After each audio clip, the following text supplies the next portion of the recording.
Jadi di materi ini kita belajar sesuatu yang mirip sama di hukum kolom kemarin yang tentang gaya, tapi ini tentang medan magnet.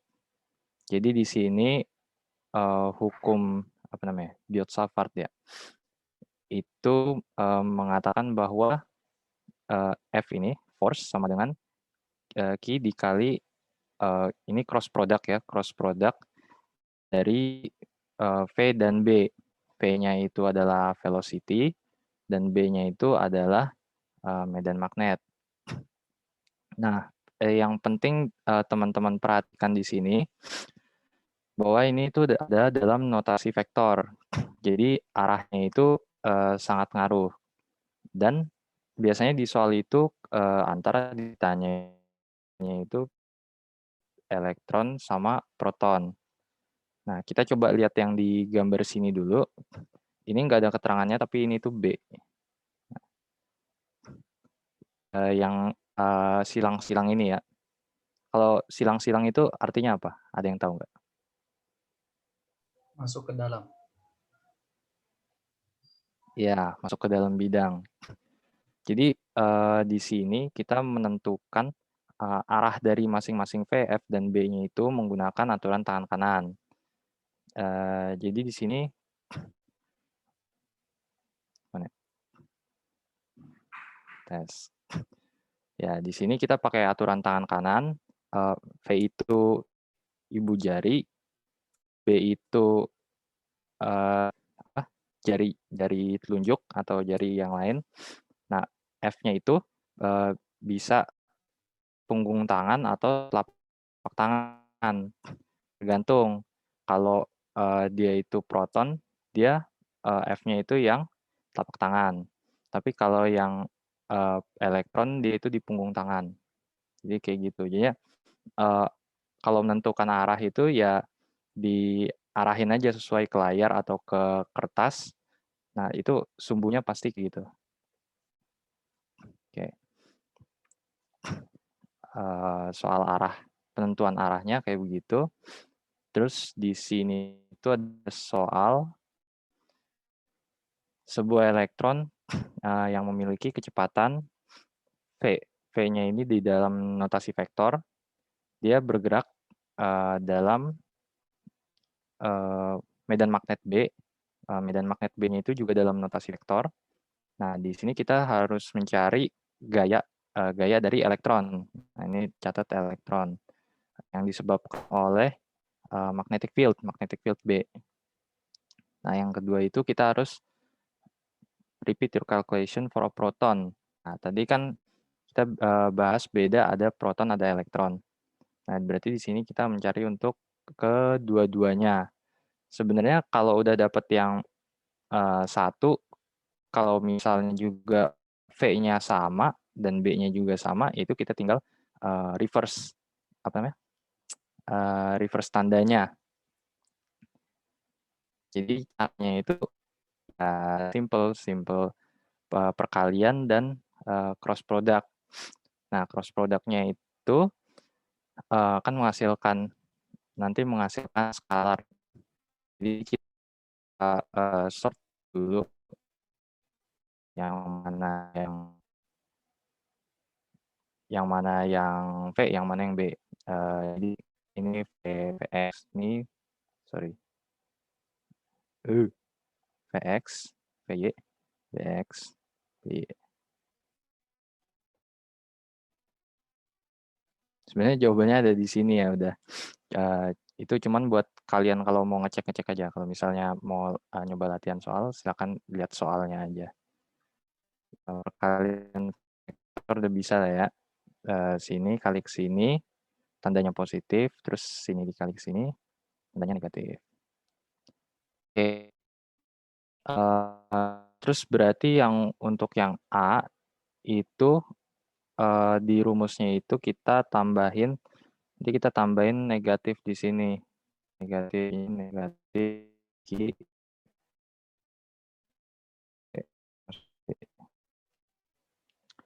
Q itu kan apa sih sebutan? Muatan. 1,6 kali 10 min 19.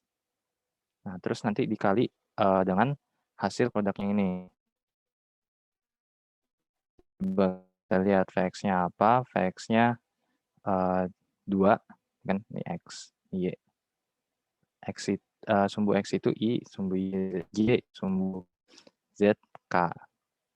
2 kali 10 pangkat 6 dikali BY 0,15 terusnya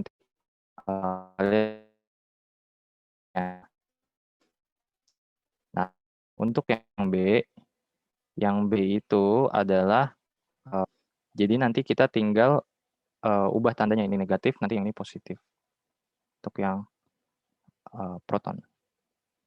Kan we are having the same velocity dan berada dalam medan magnet yang sama. Gitu kira-kira cara kerjanya.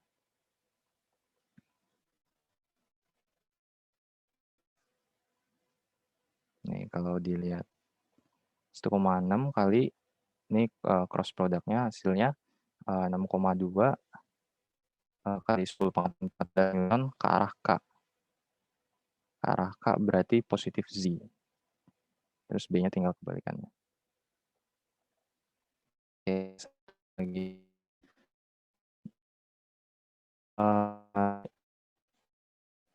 Ini kalau misalnya kalian mau nyoba-nyoba latihan di apa namanya Holiday, Holiday kan terkenal untuk banyak dipakai dalam kuis dan UAS dari dulu. Jadi kalau kalian mau latihan soal, saran gue ambil soal dari tiap subbab ini. Nah, ada tulisannya lah di atas itu, kalian bisa ambil sesuai tingkat kesulitannya. Tuh. Yang kedua, crossed fields, discovery of electron. Electron has initial velocity, kecepatan awal elektron adalah segini kilometer per second, sangat-sangat cepat ya. Dan akselerasi tetap besar 2 kali 10 pangkat 12 per second kuadrat arahnya ke I dalam area yang memiliki, nah ini ada kata kunci di sini, elektrik and magnetic kayak begini, rumusnya itu adalah F sama dengan Q kali V velocity, wait, kan ada E-nya, E ditambah V cross B.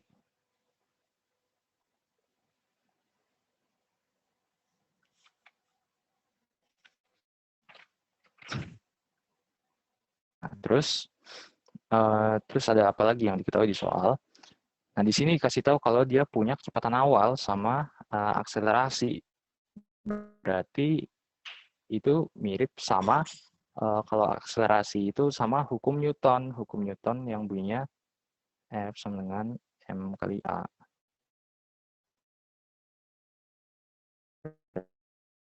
Di sini itu ya masa rumus ini ya lebih simpel. Kan kita nyari E ya. Dan yang ketahui itu di sini itu ada semua kecuali E. Berarti kita gabungkan rumus 1 dan rumus 2. Jadi M kali A sama dengan Q E tambah V cross B. Oh ya, ini karena dia ini elektron, nanti jadinya kita tambahin minus di sini. Oke. Terus cara dapat E di sini, ya kita sederhanakan lagi rumusnya. Jadi Q-nya pindah, M kali A per Q min Q. E sama dengan E tambah V cross B. Nah, terus ini dipindah lagi nanti. Pindah lagi, enaknya kemana? Min MA. Aduh. Q min V cross B. Oke, tadi cara ngaliin apa cross product udah dibahas. Kalau misalnya ini kan ada IJK, berarti tinggal di expand lagi ke kanan lagi sini K. Gitu. Oh ini ada nih. Nah ini ya, nih cara cross productnya. Terus nanti berarti hasilnya itu apa? Hasilnya itu adalah medan magnet E dalam notasi vektor. Kenapa notasi vektor? Ya karena ini yang ditanya juga ada vektornya. Nah, terus apa sekarang yang dilakukan? Ya langsung geser kanan aja. Panjang nulisnya.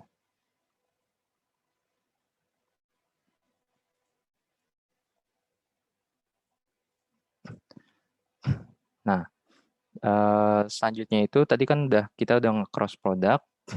Nah, hasil cross productnya itu ada di komponen J dan K.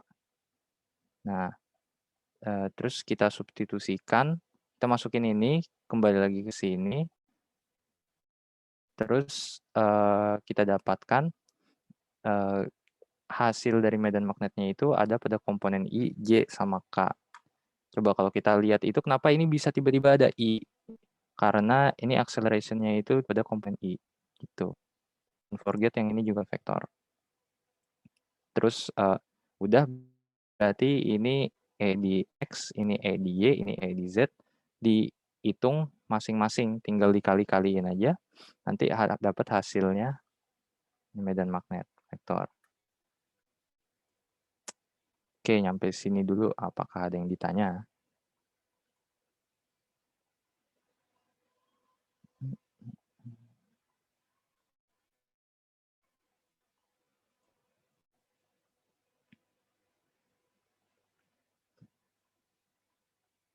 Masih jelas ya? Terus selanjutnya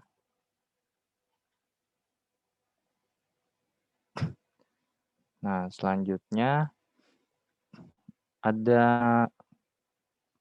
masih mirip-mirip kalau tadi tentang elektron. Kalau ini Hall effect. Hall effect tuh apa ya? Ya ntar sambil jalan juga ntar dapat. Jadi di sini itu kita punya plat metal sepanjang 6,5 cm, wide, selebar 0,85 cm dan tebalannya itu 0,76 mm. Nah, plat ini bergerak dengan kecepatan konstan, V ke arah atas melalui sebuah medan magnet B 1,2 militesla yang perpendikular tegak lurus dari sifat ini seperti pada gambar. A potential difference of terdapat potensial sebesar 3,9 mikrovolt yang tercatat pada titik X dan titik Y pada plat. Nah, kita disuruh mencari kecepatan V, kecepatan si plat ini bergerak. Nah, kalau ini kalian ingat, itu sedikit mirip-mirip sama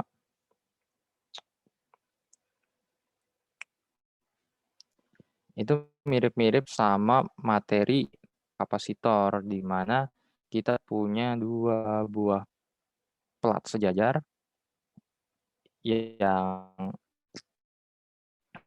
yang mana dia dipisahkan oleh suatu jarak dan ada beda potensial. Nah, ini kita anggap aja karena ini plat utuh gitu, ya nggak usah dianggap dia lagi elektrikumnya berapa lah ya. Jadi untuk mau menemukan jawabannya, kita menggunakan rumus V sama dengan E per B.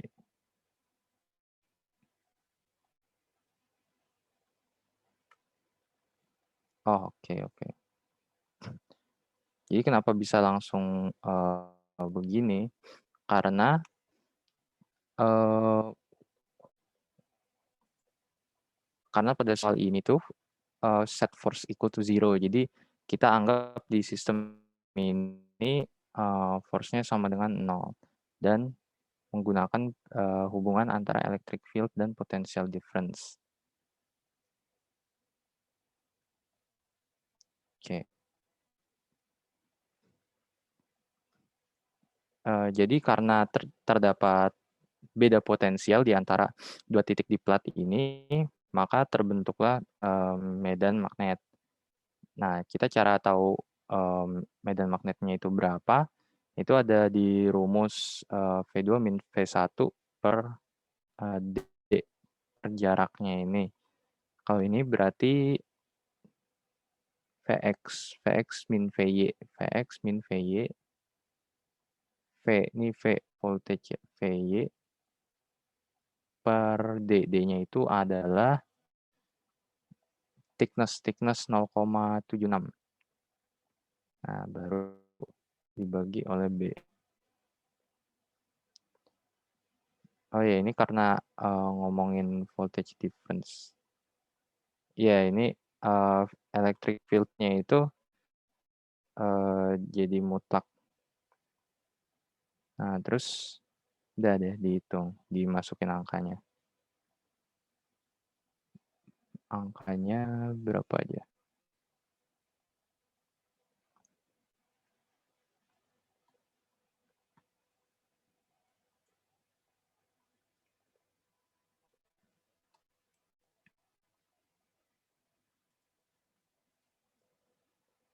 Di sini wait di mana 3,9? Oh ini. Nih 3,9.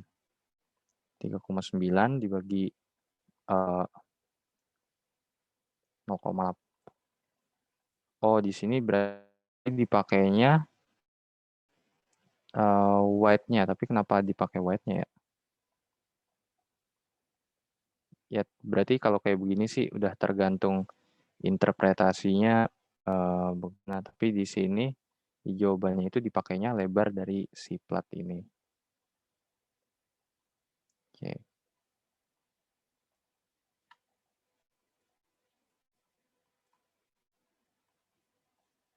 hasilnya 0,382 meter per second.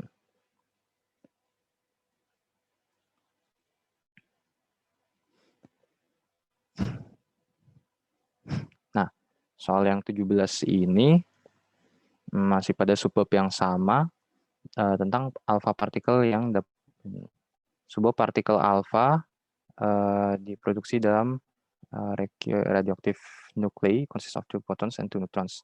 Ya, partikel ini memiliki 2 proton dan 2 neutron dengan muatan 2 plus positif 2e dan massa 4 U atomic mass unit kali. Berarti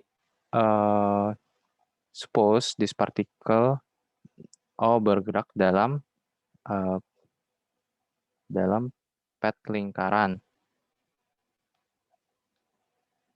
dalam sebuah trayek lingkaran nih alpha partikelnya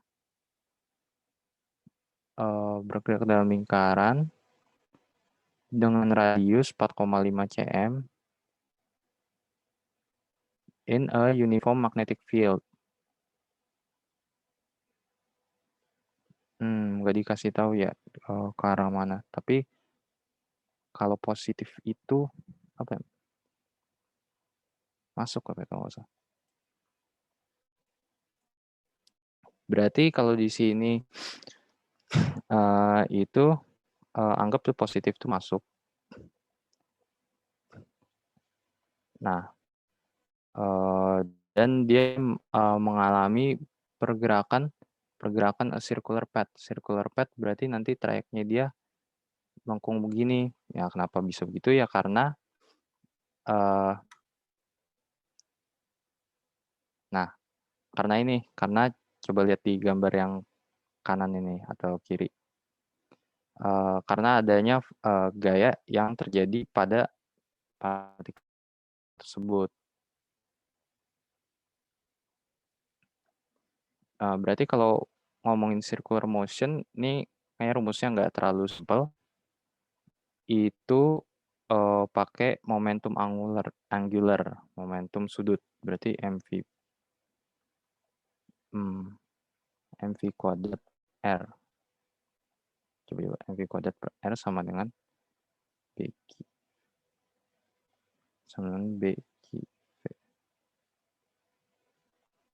ya, mv kuadrat per r sama dengan bq kali v. Nanti ini bisa dicoret, ini dicoret. Jadi hasilnya kayak gini bukan?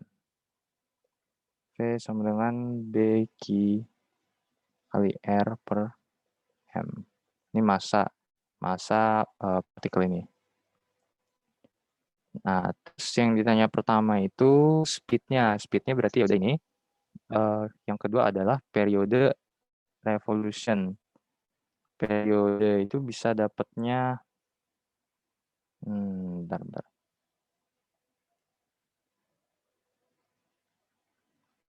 Oke, ada di sini. Periode dapatnya dari 2πr per V. Kalau misalnya, iya. Berarti logiknya itu periode itu adalah keliling yang sudah dicapai dibagi kecepatannya dia. Kelilingnya dari lingkaran bagi kecepatannya. Kalau misalnya yang ditanya frekuensi, ya udah frekuensinya itu sama dengan 1/T. Bisa pakai rumus ini terus 1/. Lalu kinetic energy. Energi kinetik biasanya EK atau K dengan setengah mv kuadrat.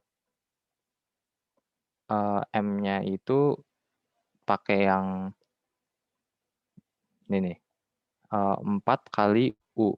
Berarti 4 setengah kali 4 kali 1,661 kali 10 pangkat min 27 dikali V kuadrat. V-nya dapat dari sini. Terus potential difference through which it would have to be accelerated to achieve this energy. Beda potensial yang dibutuhkan untuk mendapatkan energi kinetik ini. Ini rumusnya energi kinetik bagi muatan. Energi kinetiknya dibagi muatan. Muatannya berapa? Muatannya yang tadi ini, Q-nya 2 positif 2E. Dimana E-nya itu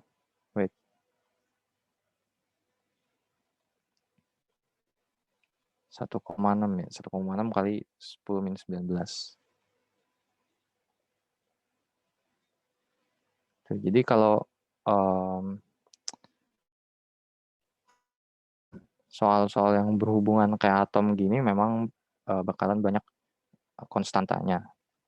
Jadi baiknya diingat-ingat aja. Apalagi nanti yang materi di akhir-akhir tuh, wah itu udah mulai aneh-aneh deh. Ada konstanta Bohr, ada segala macamnya.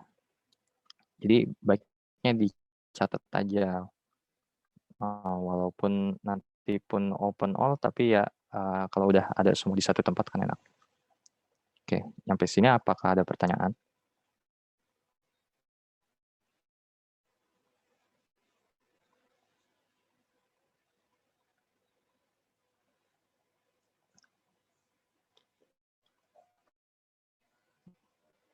Oke, masih aman ya? Aman.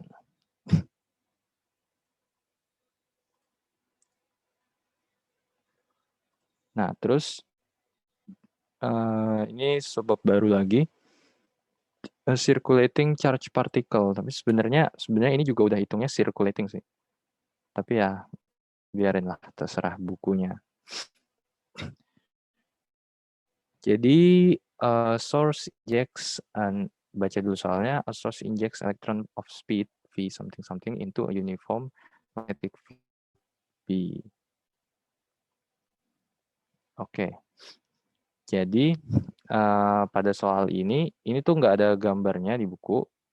Kalau misalnya kalian mau lihat penjelasan soal-soal gitu, ada di Slider, biasanya dia lengkap gitu untuk soal yang abstrak kayak gini.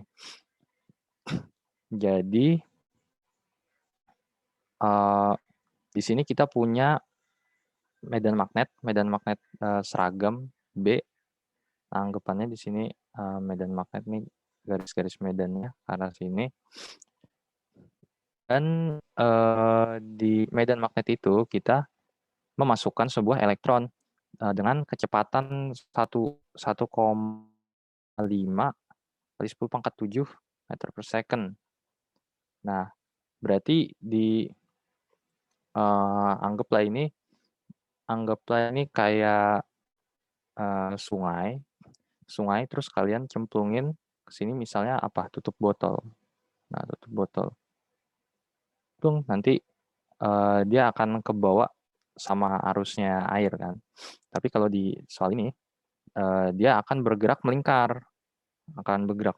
Karena tadi itu yang F sama dengan Q kali V kali B. Nah, kan ada gaya yang membuat dia tertarik ke dalam. Ini ada gaya sentripetal. Nah, terus ini tetanya itu apa? Ini sudut dia masuk. Jadi nggak langsung tegak lurus gitu. Dia ada sudutnya. Sudut 10 derajat dengan in direction of the magnetic field. Tentukan distance D of point inches on the field line. Oke. Jadi dia masuk di titik sini. Nanti setelah melakukan satu putaran, setelah bergerak ini, melakukan satu putaran, dia akan ketemu di titik sini lagi, tapi berada agak di depannya. Nah, yang ditanya itu adalah D-nya. Mirip-mirip kayak kalau kita nyari lambda, nyari panjang gelombang pada soalan gelombang. Nah, kita nyari itu panjang dari satu, apa sebutannya? Nggak ada sebutannya kayaknya, cuman D doang. Oke, jadi pertama kali itu kita punya rumus frekuensi itu F.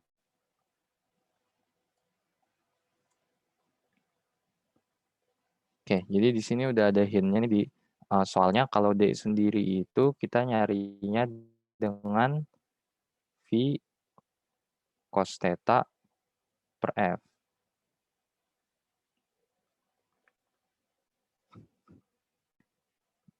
Nah, bagaimana bisa dapat V cos theta itu?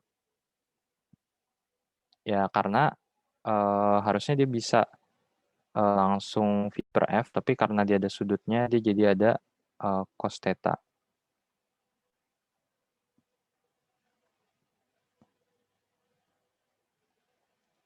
Terus selanjutnya itu ada rumus frekuensi. Nah, rumus frekuensinya ini tuh turunan, tapi gampang sih begini. Gampangnya begini, E kali B. Kalau di sini di kunci jawabannya itu E itu sama dengan Q ya. Q kali B per 2pi M. Nanti ini ceritanya disubstitusikan ke sini. Jadi kita bisa langsung dapat rumus untuk mencari D-nya. D-nya sama dengan 2 pi MV cos theta per Q dikali B. Nah, kalau kayak begini, dia kurang lebih udah ada semua yang ditanya di soal.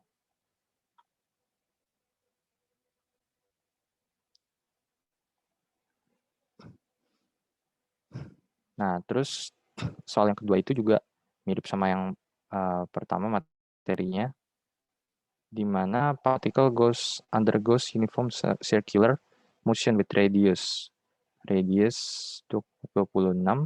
What is the magnetic force on the particle that has a magnitude of 1,6?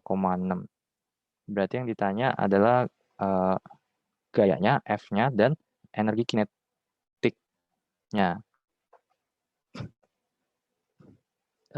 Jadi di sini tuh ilustrasi aja, ini bukan dari soalnya. Di mana misalnya kalau ada benda bergerak melingkar, itu dia karena ini juga ada F-nya, F yang menarik ke dalam, makanya dia nggak keluar orbit, walaupun V-nya itu mengarahnya itu keluar, tetap tegak lurus nih di setiap bagiannya. Nah, F yang di elektron ini juga sama dengan F yang di ilustrasi ini. Jadi ini gaya sentripetal yang narik ke dalam, di mana F untuk gaya gerak melingkar itu bukan sama dengan M kali A.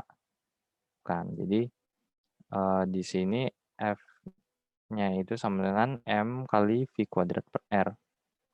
V kuadrat per R ini itu adalah alfa, akselerasi sudut. Nah, terus apalagi yang ditanya? Kinetic energy, energi kinetik atau di buku sering ngomongnya K itu sama dengan setengah MV kuadrat. Oke. Terus gimana cara gabunginnya? Ya simple aja. Energi kinetik sama dengan, ini kan di sini udah ada MV kuadrat, di sini ada MV kuadrat, tinggal pindah ini ke sini. Jadi FR sama dengan, biar ini aja. MV kuadrat sama dengan F dikali R.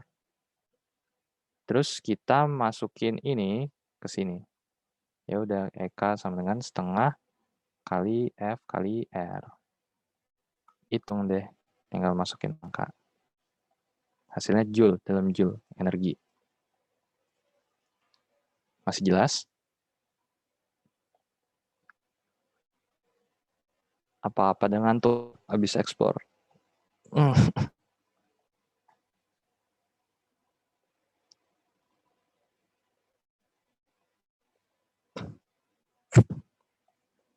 Oke, lanjut aja. Ini mengenai magnetic force on current carrying wire. Jadi pada soal ini tuh arus listrik dialirkan pada kawat. Nah ini ada apa sih ya? Ini generator, ini ya kawat, ini kawat, dan sistem ini berada pada bidang yang ada medan magnetnya. Nah, medan magnet B. Terus biasanya itu yang ditanya kalau ini apa nih? What are the wire speed and the direction of motion? Nah kan kalau di SMA itu kayaknya udah pernah lah ketemu soal ini. Nanti kawatnya bisa digeser, nanti penampangnya berubah. Tapi ini kebetulan yang ditanya cuman speed of the wire. Oh, kecepatan bergeraknya si kawat ini yang disebabkan oleh medan magnet yang terjadi. Gitu. Oke, jadi ini rumusnya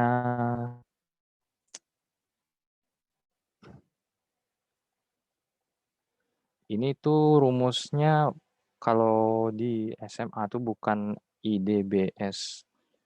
Ini tuh rumusnya F sama dengan N kali A kali B kali I. Nah, Cuma kalau berhubung ini nggak ada parannya, nggak ada jumlah lilitan, jadinya ini. Terus biasanya dikali sin theta. Nah, tetanya itu yang mana? Eh, jadi B itu harus tegak lurus sama kayak tadi kan sumbunya itu ada 3 dan semuanya tuh tegak lurus. Berarti tetanya tuh yang ini. Ini teta. Nah, kalau dia berubah berarti ya sin tetanya misalnya dia miring gitu. B-nya miring, ya berarti ini tetanya. Dah. Berarti simple lah ya. Kalau ini cari F-nya itu tinggal dimasukin angka-angkanya. Oh, yang ditanya itu kecepatan. Eh, Kalau kayak begini kan agak bingung ya. Berarti paling gampangnya itu kalian mundur aja dulu gitu. Dari data yang diketahui di eksperimen di soalnya bisa pakai rumus apa, terus nanti misalnya yang ditanya apa, itu kalian bisa turunin. Nah, makanya penting buat ingat-ingat rumus yang lainnya. Itu. Jadi F itu bisa diturunin sama dengan M kali A. Ya kan? Berarti sebenarnya ini bisa langsung di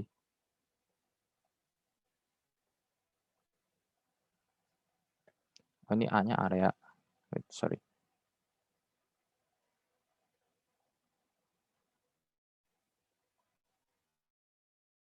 Ini berarti bisa dicari A-nya dari sini. A sama dengan F yang ini per M.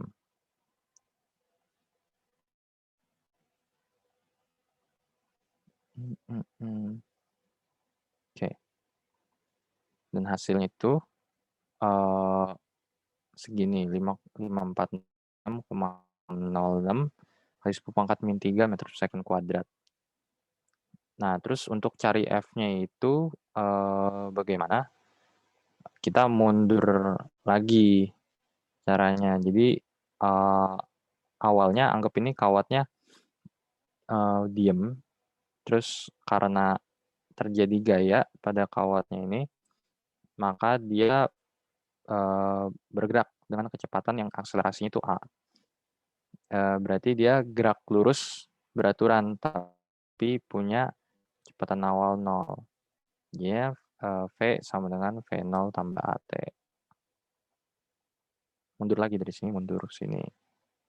Nah, V0-nya ini 0, berarti kita bisa cari V-nya. V sama dengan A dikali T.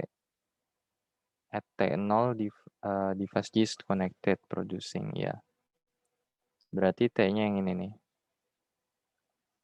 T dikali hasil A-nya ini.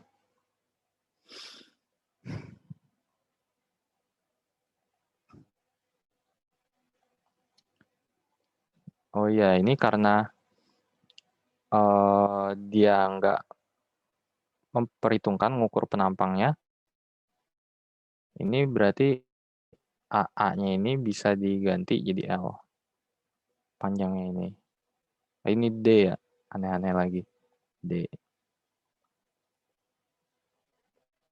Makanya jadinya bisa jadi IDB sin theta. Gitu. Dan arahnya itu bagaimana? Ini kita bisa gunakan aturan tangan kanan. Kalau I-nya ke sini, B-nya ke atas, berarti arahnya F-nya itu ke kiri. Arahnya ke kiri. Direction of motion-nya itu sama arah gayanya.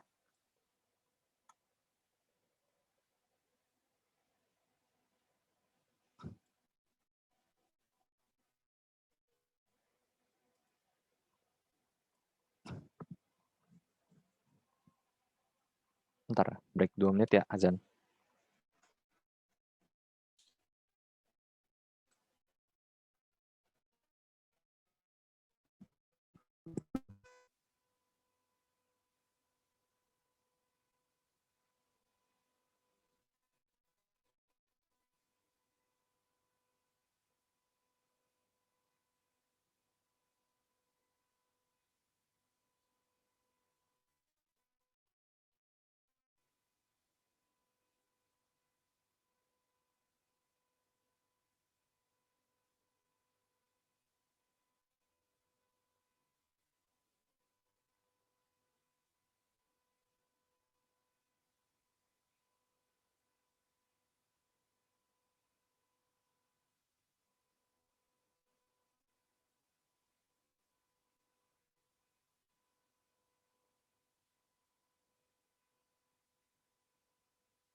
Oke, lanjut lagi.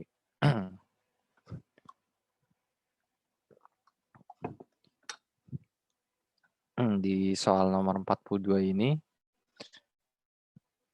eee tunjukkan bahwa ini kawat dia ditekuk sedemikian rupa sehingga membentuk, sudut 60 derajat pada di sini. Berarti di sini juga sama, 180. Jadi, kawat ini memiliki arus 2 ampere. Berapakah net magnetic force pada kawat dalam vektor unit notation pada, eee, 4 4 arah K dan 4 arah I. Oke, jadi ceritanya ini, apabila kita punya kawat ini, 2 buah kawat, yang berarus, saya arusnya sama. Nah, ini kawatnya itu akan saling, mempengaruhi. Mempengaruhinya itu bagaimana? Nah, itu ada terjadi gaya yang pada satu sama lain, eee, belum nyampe right hand rule yang itu ya. Jadi, kalau I-nya ke arah sini, berarti pada kawat yang kedua ini, dia ada B yang, masuk, arahnya masuk arahnya masuk. Nah, kalau, B-nya itu masuk, menurut, kaidah tangan kanan, berarti, F-nya itu ke arah dalam, ini F. Dan begitu juga, pada kawat yang ini, kalau kawat kalau pada kawat yang ini arahnya keluar. Karena, eee, ini kaidah tangan kanan yang ini ya, I, ini B, ini B.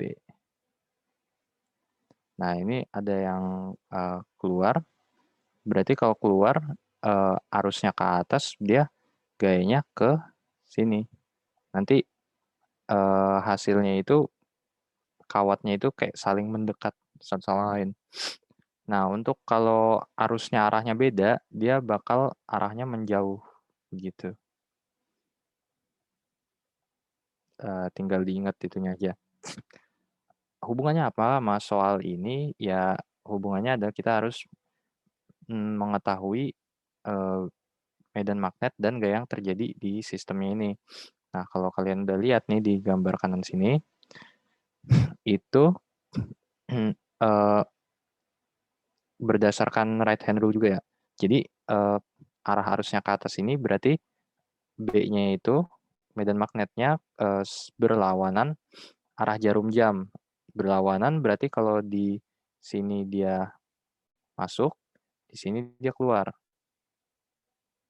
Begitu juga yang di sini, karena ini arahnya ke bawah, yang di sini masuk, yang di sini arahnya keluar, gitu. Nah, terus, kita ngapain lagi? What is the net magnetic force kan yang ditanya.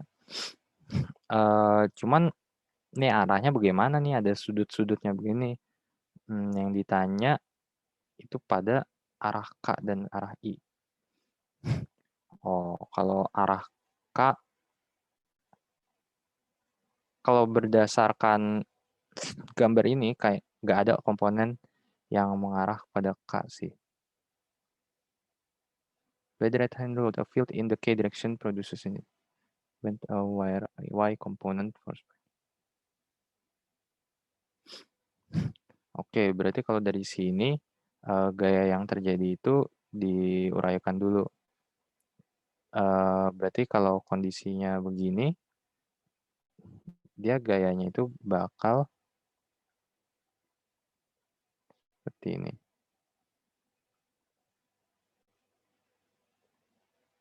Ya nggak? Hmm, hmm, hmm.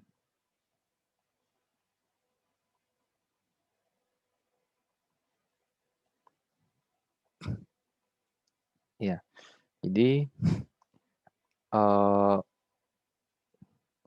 karena gayanya itu nggak tegak lurus, jadi perlu diuraikan lagi, kayak pada di gambar sini. Diuraikan komponen X sama komponen Y-nya. Jadi untuk nyari F-nya itu F pada Y ya. Kalau pada Y berarti nanti kita pakai sin. Fy sama dengan bil sin theta. Ini rumusnya. Karena arahnya pada Y, nanti hasilnya di Y. Ini berapa? Min 16N. Y.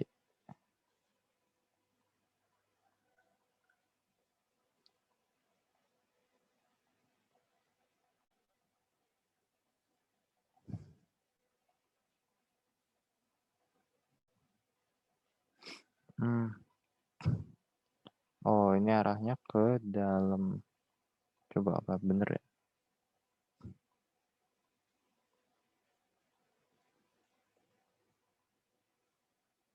Oh, berarti kalau ini arahnya ke dalam nih, berarti harusnya arahnya keluar.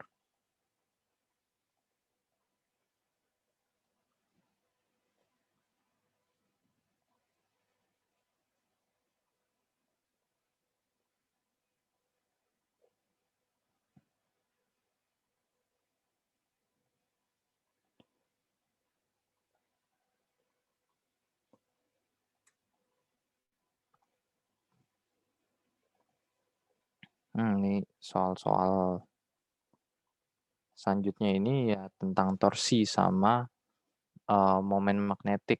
Momen magnetik itu simbolnya itu mu. Mu rumusnya sama dengan N itu jumlah kumparan, I itu arus, A itu area. N itu lilitan kumparan.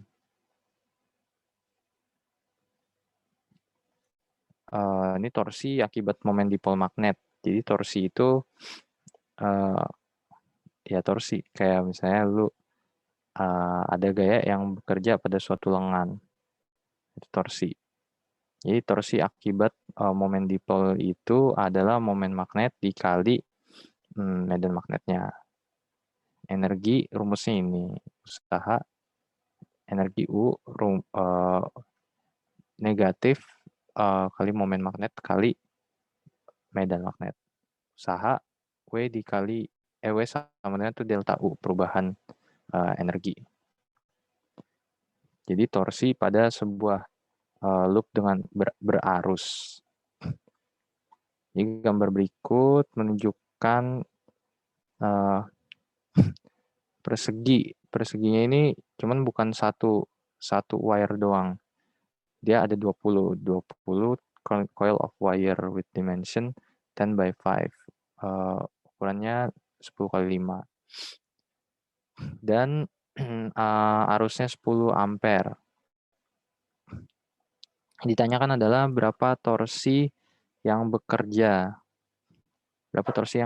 pada itu sistem tersebut. Ya udah, kita punya dua rumus ini, langsung aja digabungin jadi satu. Ya, tahu sama dengan N I A dikali B. Berarti tinggal dimasukin aja nih kayak. Tinggal dimasukin. Oh, kita pakai sin theta. Sin theta karena di sini itu tadi B-nya itu nggak tegak lurus. Kalau B-nya tegak lurus, berarti kan ini kan sin 90, jadinya 91. Jadi nggak perlu. Jadi kalau ini pakai sin theta. Theta-nya itu terhadap arah I-nya ini. Berarti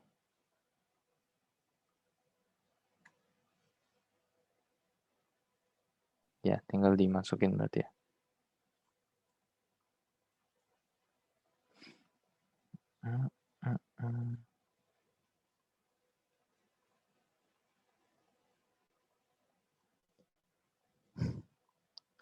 Terus yang nomor 60 itu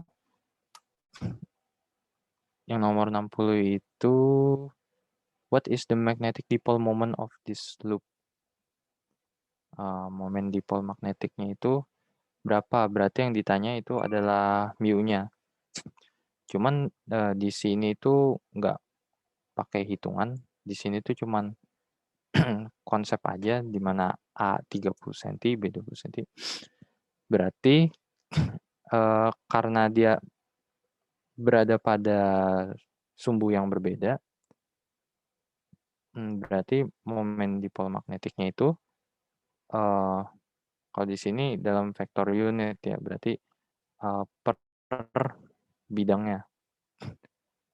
Makanya jadinya dia mu-nya itu sama dengan mu yang pada sumbu Y ditambah mu yang di sumbu Z. Mu sumbu Z.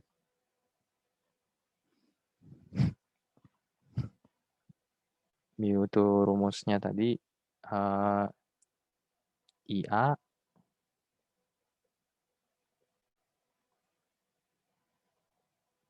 oke.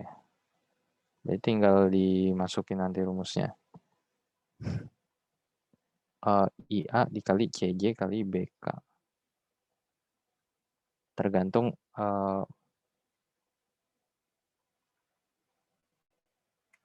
areanya ini. Arusnya 5 ampere, panjangnya 3 meter.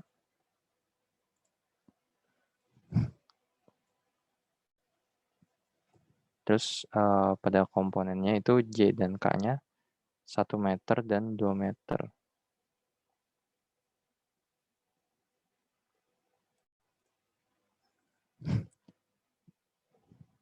Nah, terus yang soal yang bawah itu, dia ini loopnya itu kalau tadi itu berbentuk kotak, ini berbentuk lingkaran.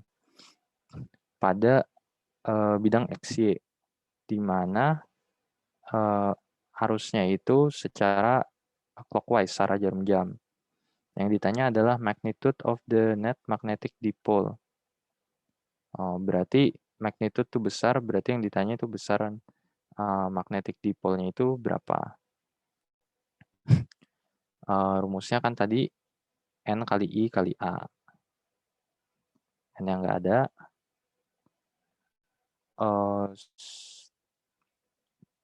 Ini karena beda ukurannya, beda R-nya, maka kita mesti ngitung 2 kali. Jadinya mu1 dan mu2. Dengan A1-nya itu kan area ya, PR kuadrat. Pi R1 kuadrat. Yang keduanya itu Pi R2 kuadrat. Terus, udah deh. Nanti ketemu berapa hasilnya. Net yang ditanya net magnetic dipole, berarti di jumlah mu1 ditambah mu2.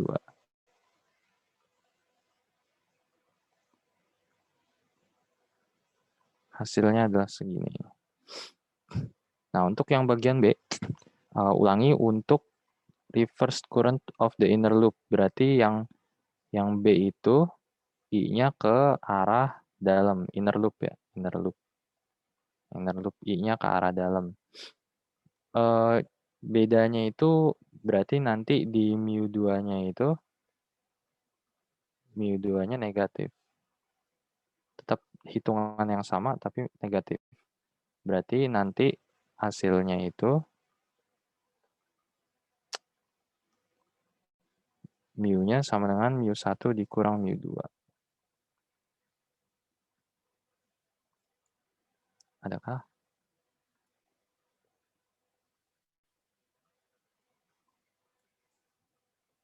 mu2 dikurang mu1.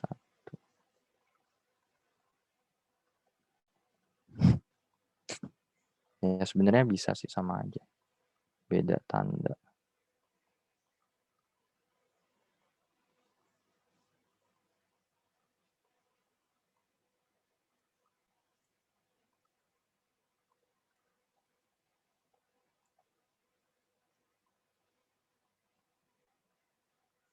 Oh ya berarti bener gitu. Karena ini inner loop-nya itu pakai R1. R1. Nggak kelihatan tadi. Biasanya yang 2 yang dalam. Makanya jadinya mu2 dikurang mu1. Pakai yang ini.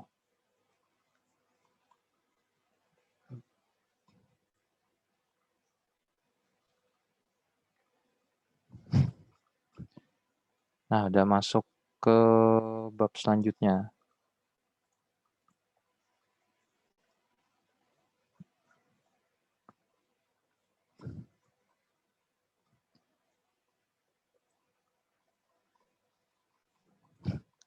Jadi sumber medan magnet itu di bagian yang pertama itu kita ngomongin yang disebabkan oleh arus, di bagian yang kedua itu disebabkan oleh natural forces lah istilahnya. Jadi untuk soal yang pertama ini dua buah lengkungan dengan R yang berbeda dan arah arus yang berbeda eh, ditanya berapa besar dan arahnya net magnetic field.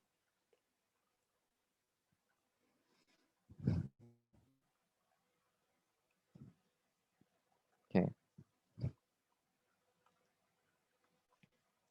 Ini rumusnya itu B sama dengan mu 0 I per A 4 R. Oke.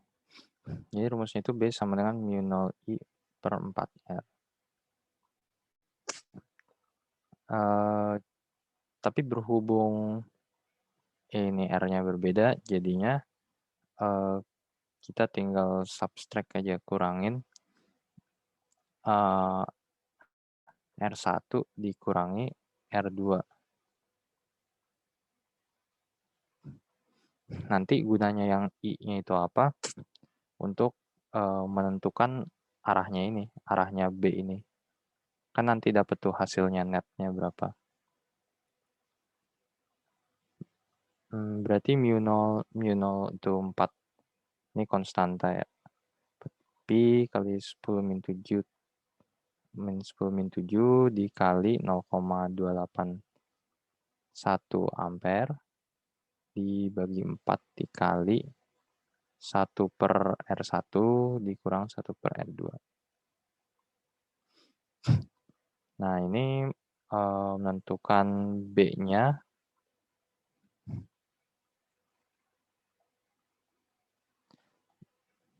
Berarti B-nya itu di center of the field ya, di bagian paling tengah-tengah. Oke.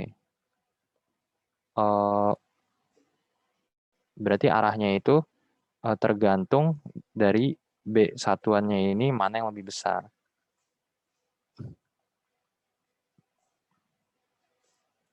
Kalau kayak gini berarti field is into the page.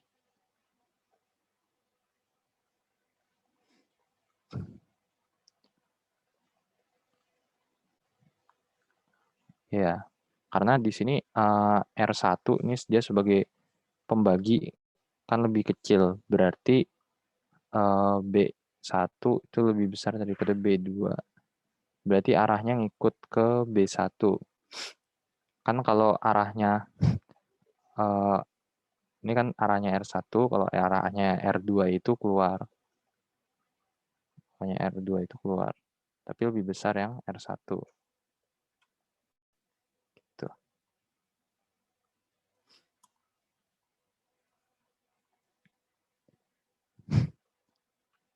Terus yang soal kedua juga masih materi yang sama. Nah, ntar bisa dipelajarin sendiri atau nanti tanya. Nah, terus yang ini force between two parallel currents. Nah, tadi udah ngomongin tentang gaya, di sini kita ngomongin tentang gaya lagi. Kalau ini kan rumusnya untuk medan magnet, kalau di sini untuk rumusnya untuk gaya magnetnya. JF sama dengan rumusnya mu 0 I kuadrat L per 2Pi. Jadi yang ditanya itu, net magnetic force pada setiap kabel. Jadi ini ceritanya kabel tapi arahnya itu out of each page. Arahnya itu keluar halaman dan dia semuanya sejajar dengan terpisah jarak D. Jadi memahami soal ini gimana? Kayak gini. Misalnya kita tinjau dulu kabel satu nih. Kabel satu. Kabel satu itu akan mendapatkan gaya dari kabel 2, 3, 4, dan kabel 5. Gitu. Gayanya itu enggak ada ya. Nah, gayanya itu di sini. Di kirinya ini. Jadi karena arahnya keluar page semua, berarti arah B-nya itu ke sini. Arah B-nya ke sini, berarti nanti bisa pakai right hand rule lagi. Dapat kayaknya. Yang arahnya B-nya juga ke sini. B-nya juga ke sini. Kan I itu arah ibu jari, B itu arah jari yang lain. Berarti dia dapat gaya dari semua kabel yang lain. Nah, terus menerapin rumusnya, ini per D.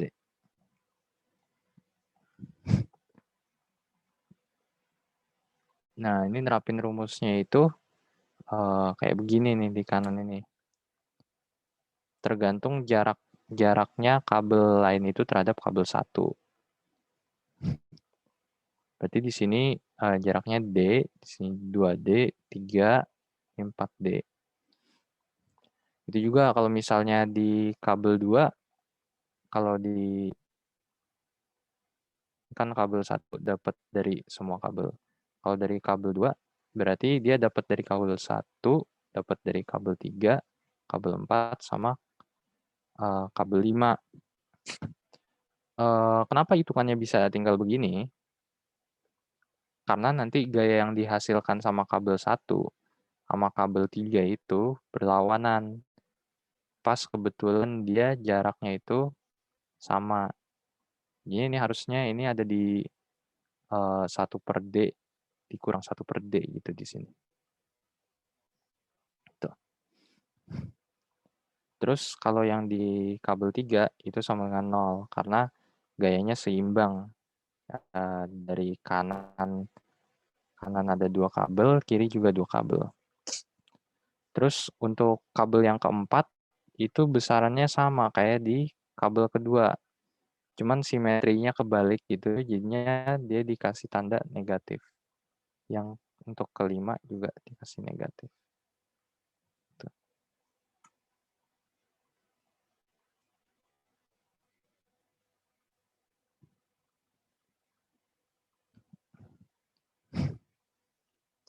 Pokoknya ingat-ingat ini aja sih, right hand rule-nya.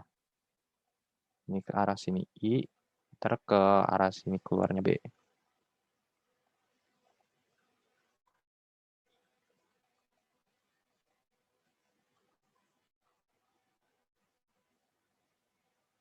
Berarti ke arah sini masuk B.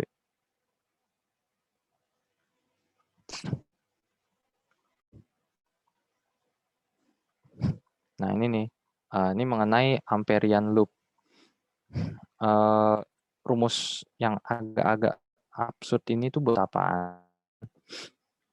Jadi ini tuh lingkaran pada integralnya itu artinya hasil kali skalar dot product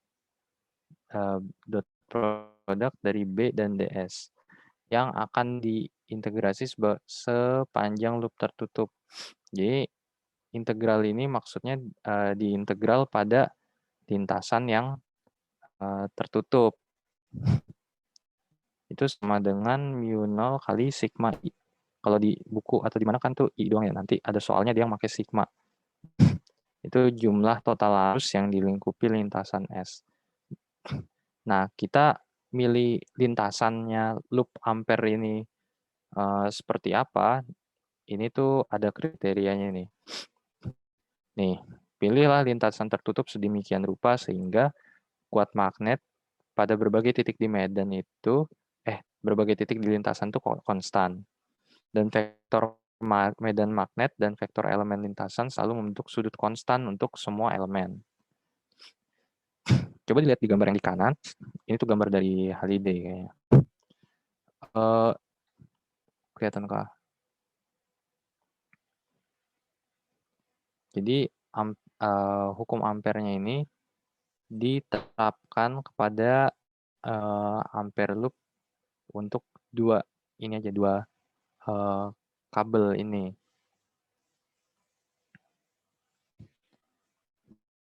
di mana dia memenuhi syarat-syarat ini.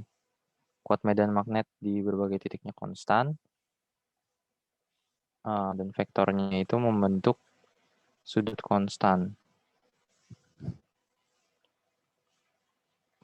Jadi pada dua kabel ini tuh arahnya beda, direction of integration.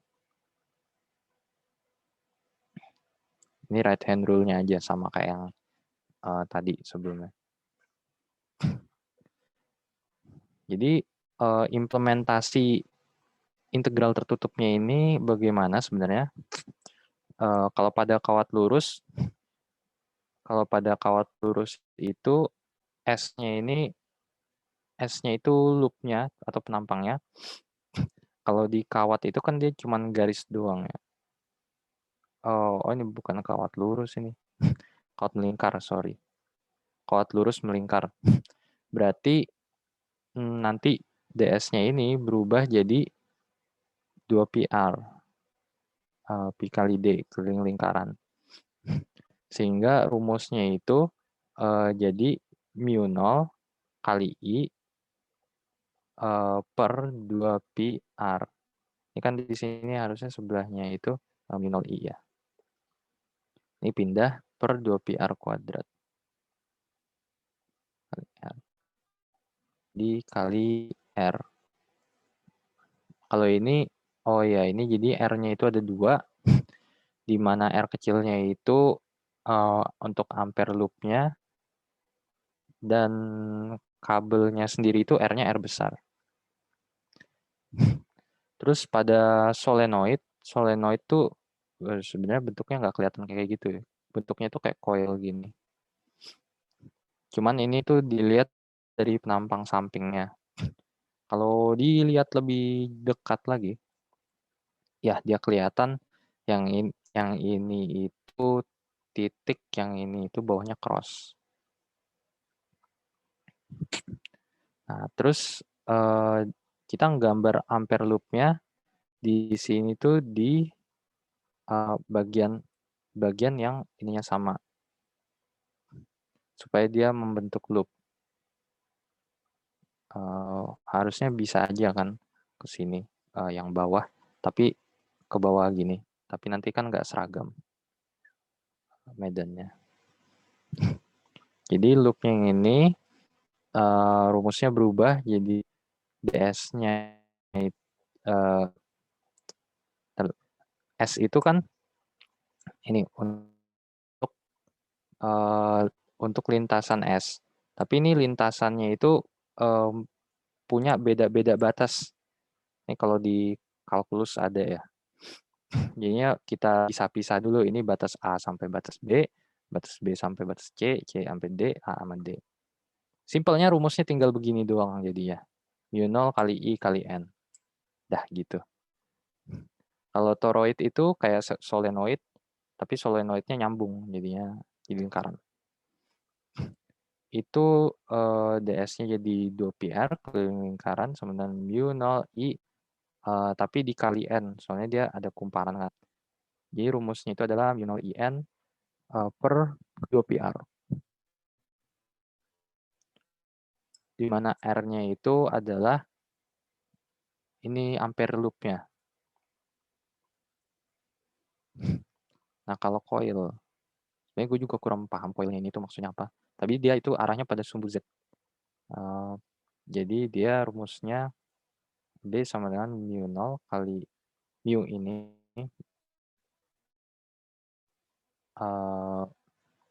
mu-nya dari si coil per 2pi kali Z pangkat 3. Mu tadi udah jelasin belum ya? Itu yang momen dipol. Momen dipol magnet. Kalau di sini mu-nya itu yang konstanta.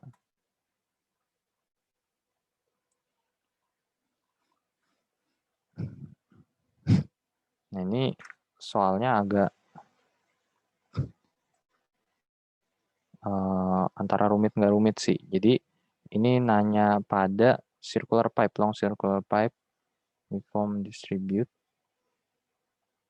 Oh, ini bentuknya itu adalah pipa, tapi pipanya ini memiliki muatan. Gue lupa ini ngambilnya dari mana ya. Kayaknya soal holiday yang terakhir. Nah, jadi pertama itu the field of the center pipe due to the wire alone. Oke. Oh, tentukan besar dan arah dari arusnya sini, si wire kabel ini, sehingga magnetic field, sehingga B pada titik P memiliki B yang sama dengan net magnetic field.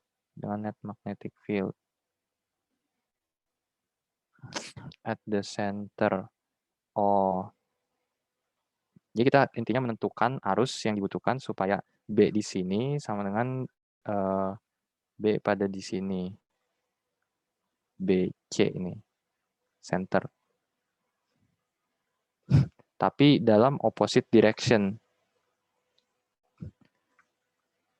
Jadinya B pada tengahnya ini rumusnya itu mu0I per 2pi.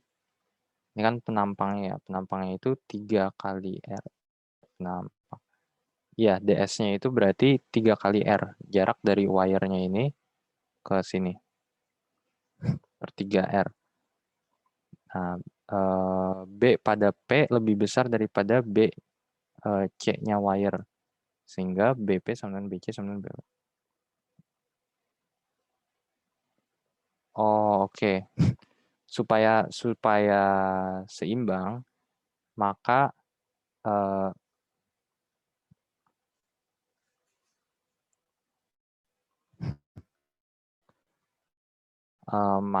kita harus nambahin gaya medan magnetnya itu berdasarkan I-nya ini. Makanya arahnya itu harus ke dalam. Karena ini sekarang ini lebih besar keluar. Maka supaya seimbang, makanya dia harus ke dalam arahnya. Next itu solenoida dan toroida. Ini cepet sih soalnya. Tinggal masukin rumus yang tadi dipelajari di atas. Nih. Kalau toroid sama solenoid dibanyakin variasi soal aja latihannya. Sama kalau ini kan motion perpendicular. Oke, ada yang beda sedikit. Sebuah elektron, ini dimasukin sebuah elektron ke dalam solenoid.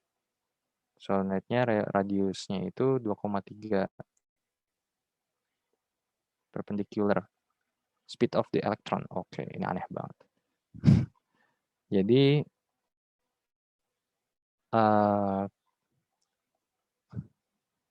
ini ngomongin gerak melingkar lagi. Yang tadi rumus mana ya?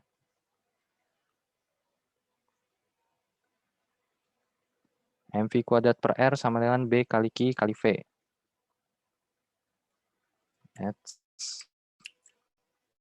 Nggak bisa di copy ya.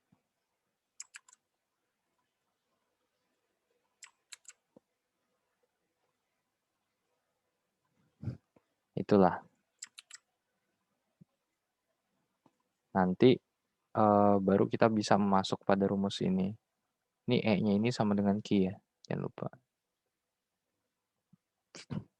Nanti baru bisa kita masukin ke rumus-rumus yang di atas tadi.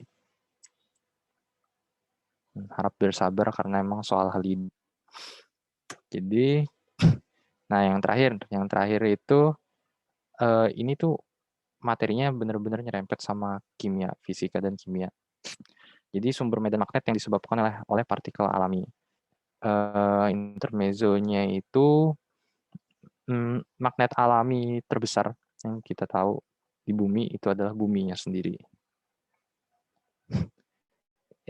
Jadi kalau kalian udah praktikum yang tentang magnet bumi, pasti udah tahu tentang sudut inklinasi sama sudut deklinasi ini. Di mana kompas yang kita punya ini, dia tidak menunjuk persis ke arah kutub utara. Jadi arah utaranya kompas itu agak melenceng sedikit dibandingkan arah utara ini kutub nih. Jadi kutub itu yang disebut dengan true north. Dan uniknya lagi, bumi itu kutubnya itu nggak sama kayak kompas. Why? Jadi ini utara kompas, ini selatan kompas. Tapi kan arah medan itu kan kalau utara nih. Kalau utara berarti dia keluar kan. Utara keluar, kalau selatan dia berarti masuk. Nah, kalau arah medannya bumi juga sama kayak begitu, berarti nanti tolak menolak kan. Jadi sebenarnya arah kutubnya bumi itu di sini itu kutub magnet selatan dan sini itu kutub magnet utara. Makanya dia arahnya masuk gini. Makanya arahnya dia masuk dan di sini arahnya dia keluar. Jadi makanya kompas mengarah ke arah utara dan selatan sekarang karena itu. Terus sudut inklinasi itu adalah ini ya, positif negatifnya ini. Kalau misalnya melewat garis normal yang positif, ya dia positif. Kalau ini negatif.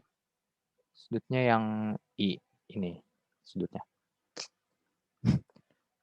Nah, terus cara membuat magnet itu ada bagaimana sih? Ada 3, yaitu yang pertama cara mengalirkan listrik pada kawat kayak semua tadi yang kita udah pelajari. Terus yang kedua, spin magnetik pada dipole moment dan orbital magnetik pada dipole moment. Nah, kalau ini tuh gue kira yang ini cuma bacaan ya, ternyata ada soalnya juga. Diamagnetik, paramagnetik, dan ferromagnetik. Tapi untuk menggambarkan aja ini, mengenai spin dan orbital, jadi zaman dahulu, 2 orang ilmuwan Jerman itu melakukan eksperimen.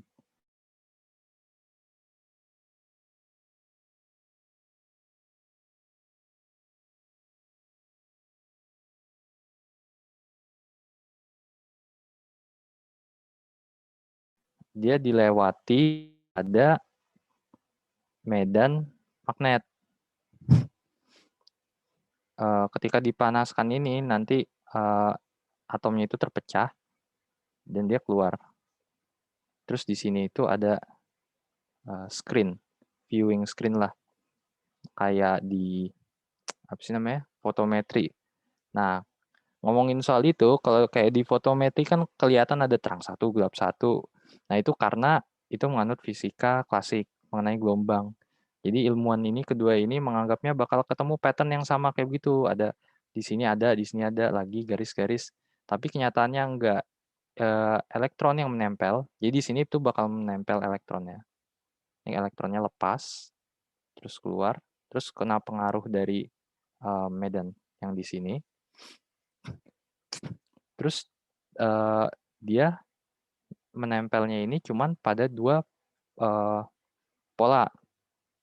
Nah, kenapa begitu dan apa kesimpulannya dia? Kesimpulannya dia bahwa elektron itu pada sebenarnya dia memiliki dua macam muatan. Nah, muatannya ini yang dia sebut dengan spin. Kalau dulu di kimia, kalian belajar ini kayak gini kan. Ini 1s2. Ya, sisanya apa gue lupa. Terus jadi spin ini yang nantinya akan menyebabkan gaya dipol magnetik. Jadi spin mu s itu dia menimbulkan gaya dipol magnetik yang dirumuskan oleh E per M. Ini massa atomnya dikali S. Nah, di mana gue lupa S-nya itu apa. Di mana spin ini tuh merupakan unsur intrinsik dari atomnya itu sendiri. Ya, atom yang punya sifat magnetik itu mampu menghasilkan spin yang menyebabkan momen magnetic dipole. Jadi nanti arahnya itu ada, misalnya atomnya bergerak ke sini, ini spin positif. Spin itu tuh apa sih bilangannya, M ya? M-nya itu bisa setengah, plus setengah, atau dia negatif setengah. Sorry. Negatif setengah. Gitu. Terus ada lagi tadi orbital magnetic dipole moment, momen dipole yang disebabkan oleh pergerakan pada orbital. Dia itu rumusnya pakai orb ya, ditentuin orb. Terus kalau misalnya ini ada di Z, ada apa, ini tuh maksudnya pada sumbu Z. Itu negatif. Ini MMI apa? L, nggak kelihatan. Dikali E dikali H. Ini konstanta juga, ini Planck, ini atom per 4 pm. Yang ini M ini mass. Atau bisa juga langsung min M kali E dikali momen dipole magnetik. Ini momen dipole magnetiknya dari medan. Nah, di sini M itu bisa variasinya dari 0, positif atau negatif 1, plus min 2, terus lanjutnya. Kalau tadi kan ini M ini cuman plus setengah atau negatif setengah. Tergantung soalnya. Ya gitu sih paling. Terus rumus apa lagi? Oh,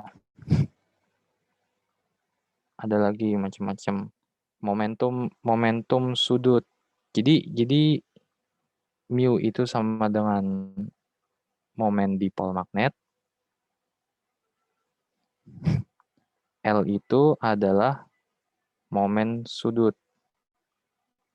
Kalau yang ada momen sudut kayaknya itu orbital ya. Orbital. Gitu.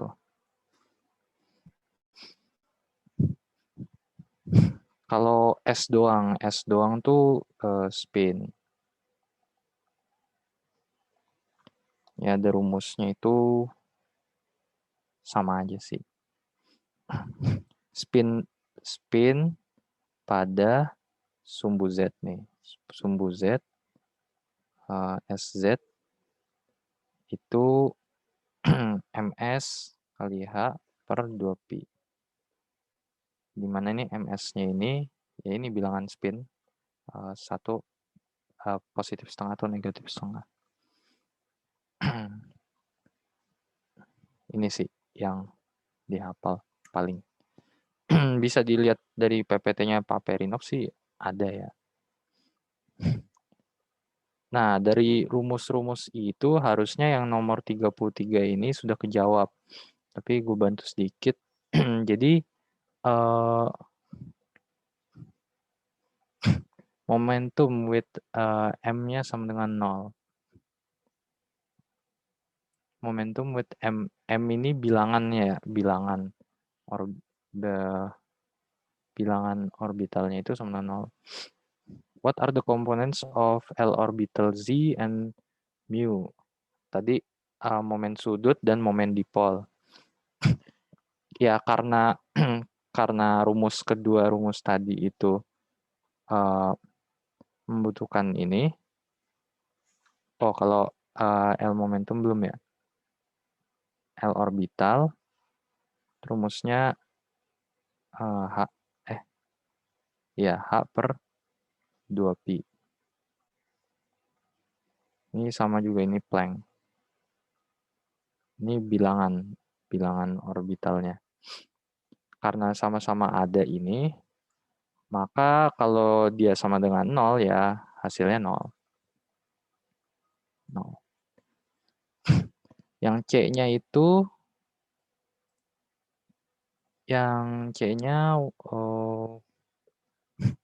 if atom is an external magnetic field B and has magnitude 35 directed along the z-axis, what is the u orbital associated with mu? Oke. Itu tuh rumusnya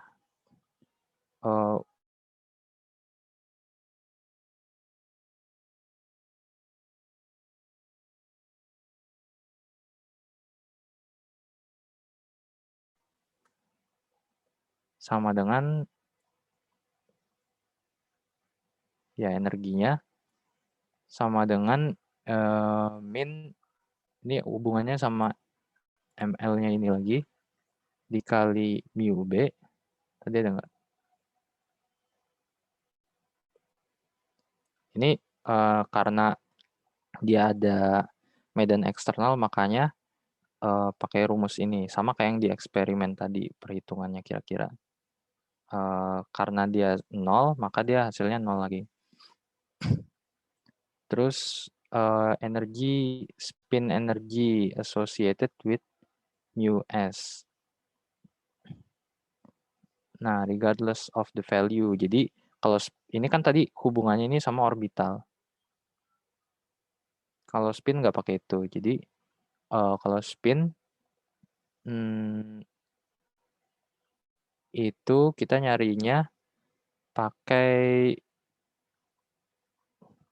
mu pada sumbu Z dikali pada B yang eksternal tadi. Itu mu pada sumbu Z 9,27. Oh, jadinya pakai mu B. Ntar coba dilihat-lihat lagi aja konstantanya. Ada di kali. Nah, terus yang soal selanjutnya itu ganti ya. Ini instead, elektron has M-nya sama dengan 3. Nah, kalau M-nya ada 3, bisa dihitung pakai rumus-rumus yang tadi udah di atas. M-nya 3, L orbital, M orbital kali H. Ini Planck, ini konstanta Planck. Ini kayaknya juga konstan deh. Pokoknya ini tuh udah banyak konstantanya.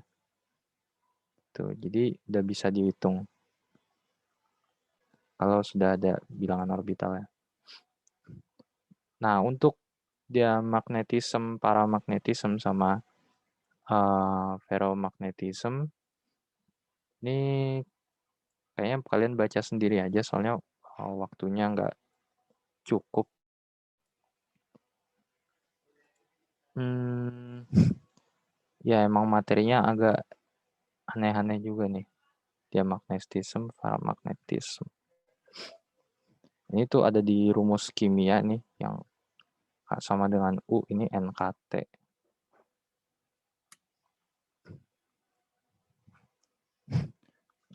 Enaknya sih dibikin rangkuman aja sendiri kalau yang bagian-bagian magnetik yang di akhir ini mengenai rumus-rumusnya biar nanti nggak bingung. Bikin rangkuman sendiri atau misalnya mau ngerjain soal ini, tapi kalau di Holiday sendiri sih kadang-kadang nggak jelas ini apa pembahasannya, bisa dicari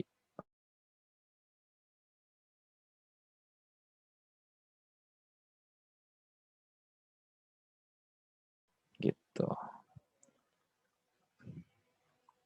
Jadi ya paling sampai sini aja sih materinya. Ini nanti gue kirimkan ke grup.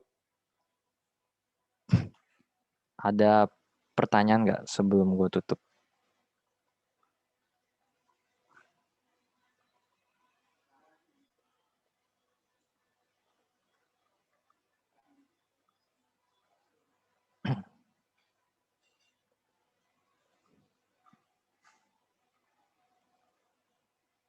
Udah ya. Kalau udah nggak ada pertanyaan lagi, kita akhiri sampai sini saja. Terus gue mau menyampaikan kalau buat UAS nanti kemungkinan gue nggak bisa ngasih asistensi karena lagi banyak proyek. Tapi ya udah, lihat ntar aja. Jadi begitu. Sekian dari gue. Assalamualaikum warahmatullahi wabarakatuh. Terima kasih, Kak. Terima kasih, Kak. Kasih, Kak. Kak. Kasih, Kak.